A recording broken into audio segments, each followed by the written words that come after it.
জেলার মধ্যে তার মতো নাই।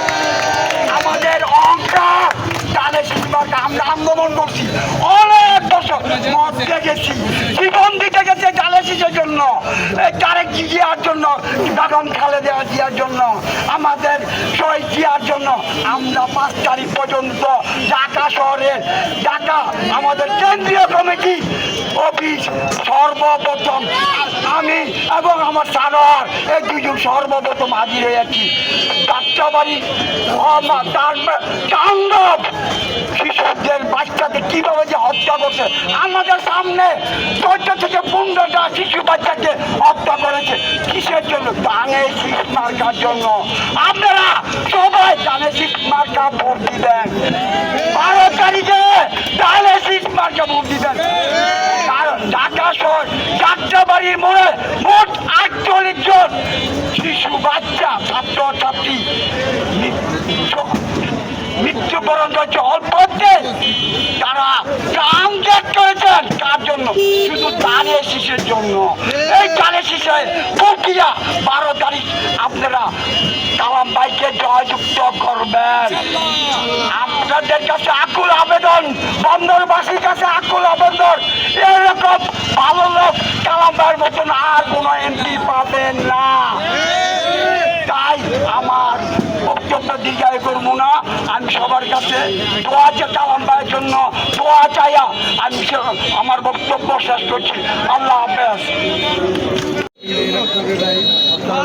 আমাদের সাবেক এমপি কালাম ভাই এই 5 আসনে মনোনীত হয়েছে। এই ধানের শীষ মার্কায় তাকে ভোট দিয়ে আপনারা সবাই জয়যুক্ত করবেন, এই আশা ব্যক্ত করে আমি আমার বক্তব্য শেষ করছি। আল্লাহ রহমান রহিম। আমরা দীর্ঘ 17 বছর আন্দোলনের পর এই 17 বছরে যতটা নির্বাচন গেছে সেটা আপনারা দেখতে পাচ্ছেন। আর বর্তমানে যে 12 তারিখে 12 ফেব্রুয়ারি যে ধানের শীষের ভোট দেওয়া হবে, আমরা সবার কাছে আকুল আবেদন করবো আপনারা সবাই ধানের শীষ মার্কায় ভোট দিবেন, এই আশা ব্যক্ত করে আমি আমার বক্তব্য শেষ করছি। আসসালামু আলাইকুম। জানেন দীর্ঘ 17 বছর আমরা অনেক আন্দোলন সংগ্রাম করেছি। এই আন্দোলনের মাঝে আমরা সফলতা পেয়ে আজকে আমরা নির্বাচনে যাচ্ছি। দীর্ঘ 17 বছর পরে যে একটা আনন্দ নির্বাচন যে একটা উৎসবমুখী হয়েছে, সেই উৎসবমুখীতে আমরা সবসময় সাধারণ মানুষের কাছে যে আমাদের 5 আসনের যে মনোনীত প্রার্থী সেই মেয়েদের লোক কালাম সাহেবের জন্য সবাই ভোট চাইবেন এবং ভোট দিবেন। এবং এখন আমাদের মাঝে বক্তব্য দেবেন বন্ধ থানার যুগ্ম আহ্বায়ক সোনার ভাই।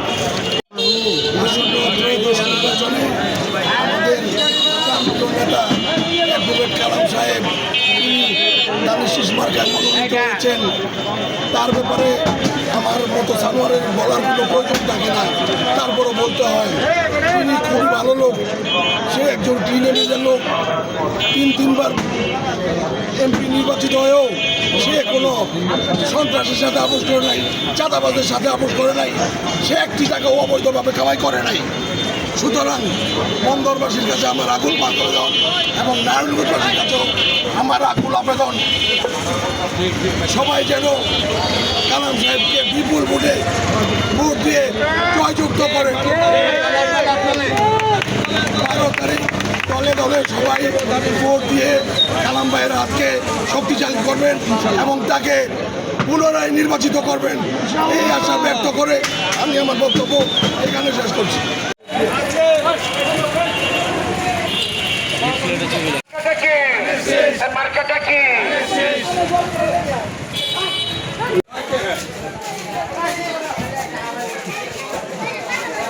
একটা বক্তব্য রাখেন 2 মিনিটের। কালাম ভাই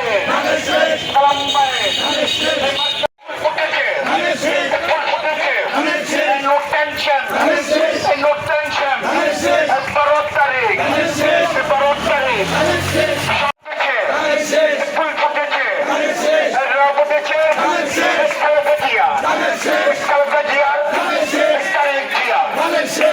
এটা কি বলে আই লাভ ইউ, এই মার্কাটা কি, এই ভালোবাসি, এই মার্কাটা কি, এই মায়ে বলে, এই কালুক বলে। 17 বছর আন্দোলন সংগ্রাম মানে